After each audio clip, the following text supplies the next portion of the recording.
नमस्कार. भारतात 2027 ची जनगणना लवकरच सुरू होणार आहे. ही जनगणना विशेष आहे कारण ती डिजिटल साधनांचा वापर करून केली जाणार आहे. पहिल्या टप्प्यात म्हणजेच घर यादी व घरगणना कार्यात प्रत्येक घराची यादी तयार करून कुटुंबांची मोजणी केली जाईल आणि दुसऱ्या टप्प्यात लोकसंख्येची गणना केली जाईल. आधी पहिल्या टप्प्याविषयी बोलूया.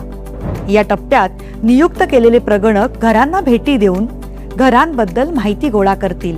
परंतु ही प्रक्रिया स्वगणना पोर्टलद्वारे देखील पूर्ण केली जाऊ शकते. कुटुंब प्रमुख किंवा त्यांच्या वतीने कुटुंबातील कोणताही सदस्य पोर्टलला भेट देऊन आपल्या घराचे आणि संबंधित उपलब्ध सोयी सुविधांविषयीचे तपशील भरू शकतो. कृपया नोंद घ्यावी. एक कुटुंब फक्त एकाच मोबाईल नंबरचा वापर करून लॉग इन करू शकते आणि ही नोंद कुटुंब प्रमुखाच्या वतीनेच केली गेली पाहिजे.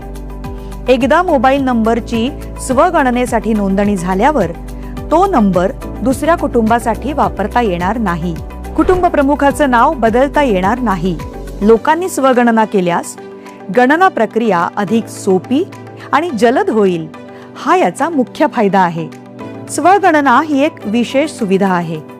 ती त्या विशिष्ट राज्यात किंवा केंद्रशासित प्रदेशात घर यादी कार्य सुरू होण्याच्या 15 दिवस आधी उपलब्ध करून दिली जाईल. HLOच्या प्रक्रियेदरम्यान प्रत्येक रहिवाशाला एकूण अधिसूचित 33 प्रश्न विचारले जातील. महाराष्ट्रातील स्वगणनेचा काळ हा 1 मे ते 15 मे आहे.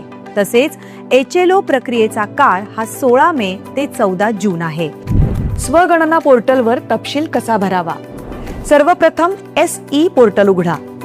त्यानंतर आपलं राज्य किंवा केंद्रशासित प्रदेश निवडा आणि स्क्रीनवर दिसणारा कॅप्चा भरा. त्यानंतर स्वागत स्क्रीन आपल्याला पुढील टप्प्यांवर मार्गदर्शन करेल. कुटुंब प्रमुख, उदाहरणार्थ समजा इथे सुशीला देवी आपलं नाव आणि मोबाईल नंबर नोंदवतात.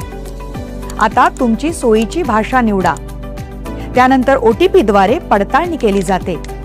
ही संपूर्ण प्रक्रिया सुरक्षित आणि अतिशय सोपी आहे. जिल्हा आणि सर्वात जवळचं महत्त्वाचं ठिकाण निवडणं गरजेचं आहे. तुम्ही शोधलेलं महत्त्वाचं स्थान दर्शवणारा एक मार्कर नकाशावर दिसेल. आता तो मार्कर तुमच्या घराच्या जागेवर ओढा. त्यानंतर जतन करा आणि पुढे जा वर क्लिक करा. यानंतर HLO प्रश्नावलीचं पान उघडेल. बहुतेक प्रश्न पर्यायांवर आधारित असतील.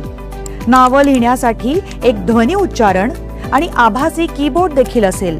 वारंवार विचारले जाणारे प्रश्न म्हणजेच FAQ आणि विशेष सूचना कोणत्याही शंकेचं त्वरित स्पष्टीकरण देतील.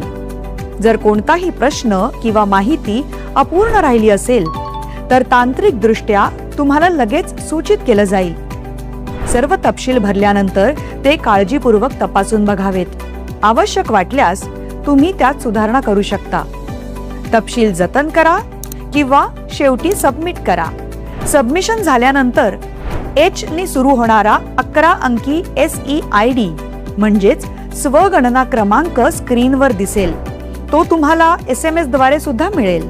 जेव्हा प्रगणक तुमच्या घरी भेट देतील तेव्हा त्यांना हा SEID क्रमांक दाखवावा. तुम्ही दिलेली अचूक माहिती केवळ आपल्या देशाला सशक्त करत नाही तर त्याचं खरं चित्रही सादर करते. म्हणून सहभागी व्हा आणि आपलं सहकार्य द्या. आपली जनगणना, आपला विकास.